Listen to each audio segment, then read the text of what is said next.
प्रिया पकड़ मुझे जल्दी पकड़। अभी पकड़ती हो तुझे, रुक नेहा की बच्ची। प्रिया बेटा जल्दी इधर आओ, मैंने तुम्हें कितनी बार बोला है गरीबों के साथ नहीं खेलना चाहिए, चलो यहाँ से। इतना बोलकर अमीर सीमा अपनी बेटी प्रिया का हाथ पकड़कर उसे खींचकर वहां से ले जाती है। ये देख नेहा को काफी बुरा लगता है और वो अंदर रोते हुए जाकर अपनी माँ कविता से बोलती है, हम गरीब है क्या, इस वजह से अमीर लोग हमारे साथ ऐसा करते हैं? क्या गरीब होना पाप है? आप जाकर सीमा आंटी से क्यों नहीं बोलती हैं कि वो मुझे प्रिया के साथ खेलने दे? आखिर हम दोनों दोस्त ही तो हैं।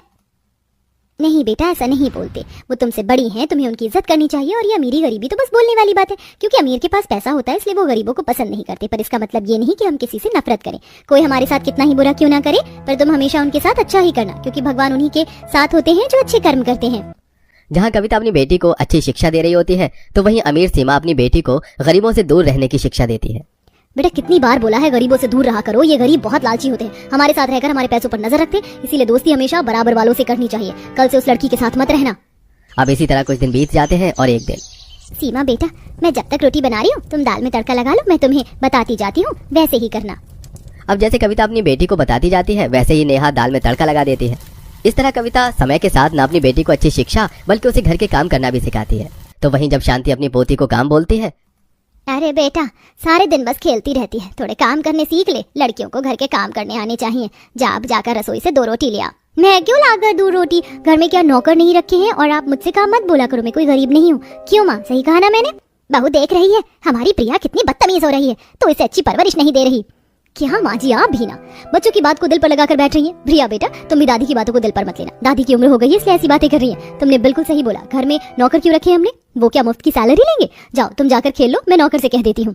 बहू तू अपनी बेटी को गलत शिक्षा दे रही है, देख लेना एक दिन ये तेरे हाथों से निकल जाएगी, तब तुझे अपनी गलतियों का एहसास होगा। इतना बोलकर शांति खुद रोटी लेने के लिए रसोई में चली जाती है और सीमा भी मुंह बनाकर अंदर जाती है। समय यूं ही बीतता है और एक दिन, बेटा थोड़ी देर में घर में कुछ मेहमान आने वाले हैं, वो तुमसे बहुत बड़े हैं, तो उनके आते ही पैर छूना और उन्हें पानी देना। और अगर मैं कभी घर में ना रहूं तो मैंने तुम्हें खाना बनाना सिखाया है ना, उन्हें खाना भी देना और चाय भी पूछना। ठीक है माँ? बहू तो मेरी पोती को बहुत अच्छी शिक्षा दे रही है, मुझे पूरी उम्मीद है बड़ी होकर मेरी पोती हम सबका नाम रोशन करेगी। अब कुछ ही देर में उनके घर कुछ मेहमान आते हैं जिनके नेहा पहले पैर छूती है और फिर उन सबको बिठाकर पानी भी देती है। और वहीं जब प्रिया के घर मेहमान आते हैं तो प्रिया फुटबॉल खेलते हुए एक बॉल मेहमान को मारकर हंसने लगती है। ये क्या बदतमीजी है प्रिया, माफी मांगो।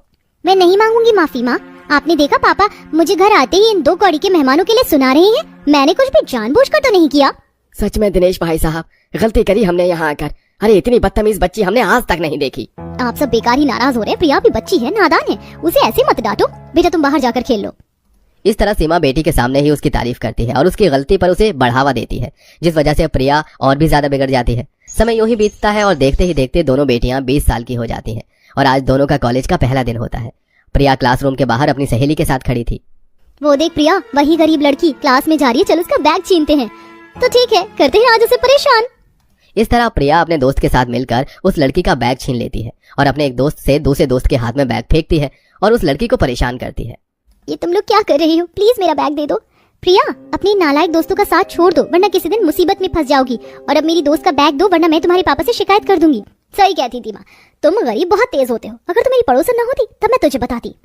प्रिया के पिता काफी स्ट्रिक्ट थे और प्रिया केवल अपने पिता से डरती थी, बस इसलिए पिता का नाम सुनकर प्रिया उस लड़की का बैग देकर वहां से चली जाती है।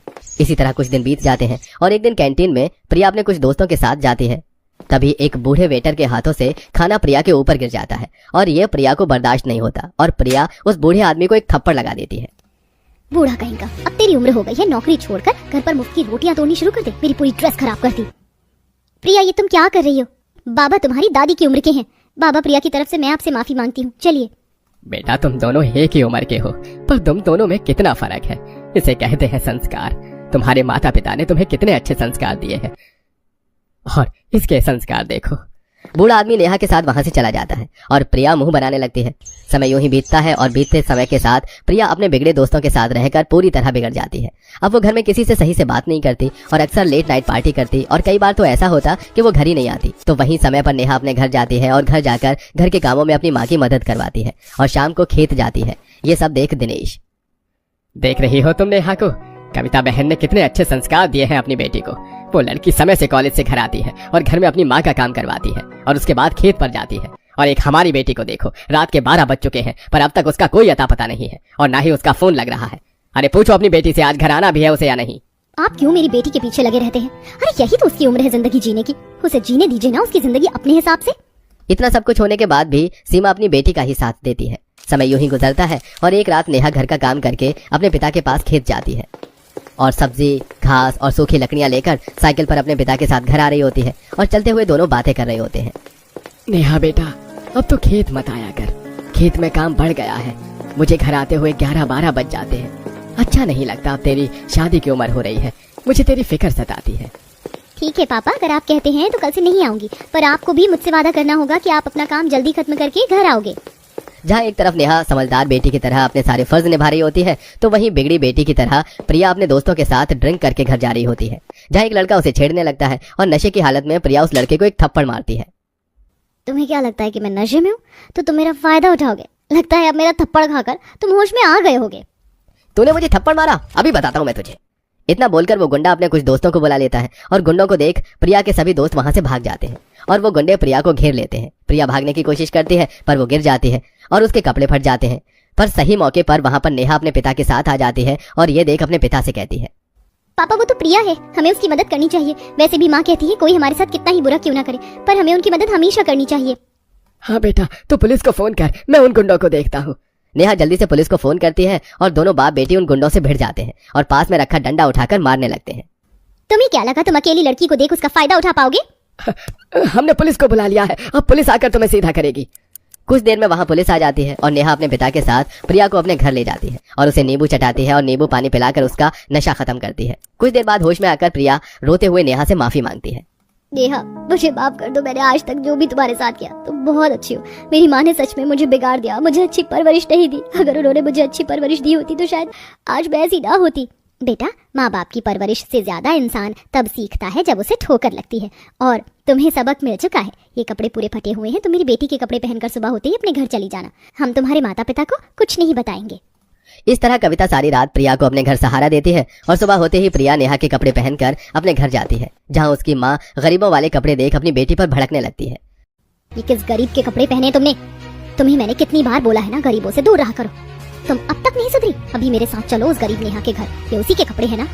सीमा प्रिया के कपड़े बदलवा कर नेहा के कपड़े और प्रिया को अपने साथ लेकर कविता के घर जाती है और उसके मुंह पर उसकी बेटी के कपड़े फेंक कर उनकी इंसल्ट करने लगती है। तुम गरीब तो गोंद की तरह चिपक गए हो हमसे, पड़ोसी ना हो गए, तुम तो हमारे लिए मुसीबत की जड़ हो गए। कितनी बार बोला मैंने तुम्हारी बेटी को कि मेरी बेटी से दूर रहे, पर तुम्हारी बेटी तो मेरी बेटी का पीछा ही नहीं छोड़ना चाहती। अरे बोलो आज कितने पैसे तुम्हें चाहिए? तुम्हारा मुंह भर दूंगी मैं पैसों से। माँ बस करो, तुम उस इंसान की इंसल्ट कर रही हो जिसने मेरी जान बचाई, मेरी इज्जत बचाई। तुम जानती ही क्या हो कल रात के बारे में?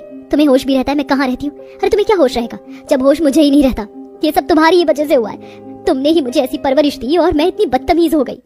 इतना बोलकर प्रिया कल रात के बारे में अपनी माँ को सारा सच बताती है, जिसके बाद सीमा को एक गहरा शौक लगता है और वो बिना कुछ कहे हैरान होकर वहां से चली जाती है। प्रिया भी जाती है तो वो अपनी माँ को उसके कमरे में फूट फूट कर रोता हुआ देखती है और उसकी माँ उससे माफी मांगती है और बाद में जाकर नेहा घर वालों से भी माफी मांगती है। गरीब सुरेखा चूल्हे पर बड़े ही दुखी मन से दाल उबाल रही होती है, तभी रेवती आती है। सुरेखा, रोटी खाना बन गया तो अखिलेश पवन को परोस दे। और ये क्या बहू, एकदम पतले पानी जैसी दाल क्यों बनाई है? माँ जी, डिब्बे में केवल एक मुट्ठी दाल पड़ा था तो बस वही उबाल दिया। आटा भी थोड़ा है, केवल 7 से 8 रोटी बन पाएंगी, सब लोगों का पेट नहीं भर पाएगा।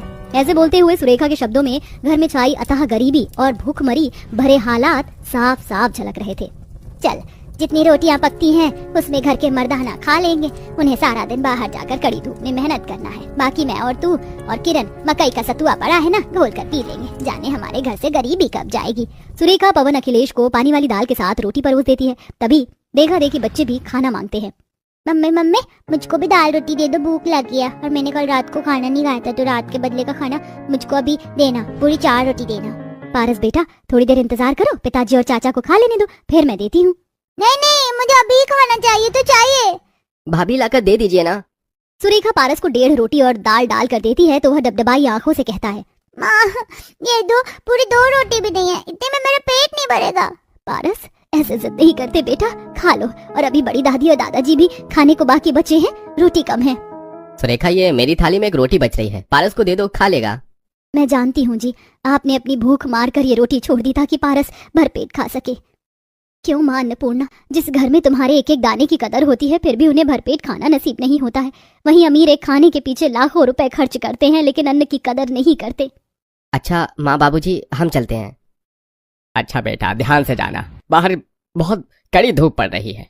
सुनिए जी, आते वक्त याद से राशन पानी लेते आना, रसोई में राशन खत्म हो गया है। अच्छा ठीक है, ले आऊंगा। रामनाथ के गरीब परिवार में कुल मिलाकर 9 से 10 जन खाने वाले हैं, जबकि कमाने वाले केवल 2 भाई। दोनों अनपढ़ होने के चलते मजदूरी का काम करते हैं। बदले में दोनों को 150 से 200 की दिहाड़ी हाथ आती है, जिसमें इतने में परिवार का पेट भरवाना कठिन होता है। कई बार तो बेचारे गरीब परिवार वालों के सामने ऐसी हालत भी पैदा हो जाती है जब उन्हें भूखे ही सोना पड़ता है। अखिलेश भैया, आज तो पूरी सवेरे सवेरे सड़क तवे के जैसे धधक रही है। काम पर जाने का जरा सा भी जी नहीं कर रहा है। पवन, तुझे तो पता है हम दोनों भाई पर ही घर टिका हुआ है। अगर हम काम पर नहीं जाएंगे तो घर का चूल्हा जलना आफत हो जाएगा। गरीबों के भाग्य में आराम करना नहीं लिखा होता। कुछ ही देर में दोनों भाई कंस्ट्रक्शन साइट पर पहुंच जाते हैं, जहां गरीब मजदूर सर पर बड़े बड़े तसलों में ईंटें उठाकर तपती गर्मी में ढो रहे थे। वहीं कामचोर मालिक चेतन छतरी में ठंडक में बैठकर रौब झाड़ रहा था। अरे ओ हरामखोर, जरा जल्दी जल्दी हाथ चला। ऐसे ढिलाई से काम करोगे तो दिहाड़ी काट लूंगा। फिर चिक चिक बाजी मत करना। हाँ जयराम जी की सेठ जी। लो जी, आ गए मालिक साहब लोग। अरे तुम दोनों भाइयों ने क्या लेट लतीफ आने की कसम खा ली है क्या? सुधरोगे नहीं? तुम चलो जल्दी से काम पर लगो। दोनों भाई दिन भर में हजारों ईंट ढोते हैं। चलो सब लोग खा चुके हैं तो सांझ के लिए अभी चूल्हा लीप लेती हूँ। तभी सुरेखा की बेटी आंचल रसोई में सूखा सा चेहरा लेकर आती है और भूख के भाव से कहती है, माँ, ये परात में जो एक रोटी पड़ी है किसके लिए है?